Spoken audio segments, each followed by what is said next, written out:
மிதுன லக்னத்தில் பிறந்தவர்களுக்கு எந்த மாதிரியான தசாபுக்திகள் எந்த காலகட்டங்கள் நன்மையை செய்யும் அப்படிங்கிற மாதிரியான ஒரு அமைப்பு.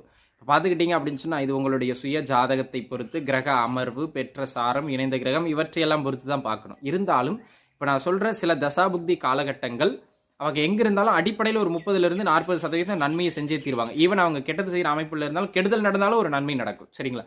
அந்த மாதிரியான மிதுன லக்னத்திற்கு நன்மைகளை செய்கின்ற தசாபுக்தி காலகட்டங்கள் எது அப்படின்னு கேட்டிங்கன்னா, முதன்மையானதாக சுக்கிர தசை, அதனை அடுத்ததாக புதன் தசை, அதனை அடுத்ததாக சனி தசை. இந்த 3 தசைகளும் நடக்கின்ற பொழுது இதில் கூடுதலாக நீங்கள் சந்திர தசையை எடுத்துக்கலாம். சரிங்களா?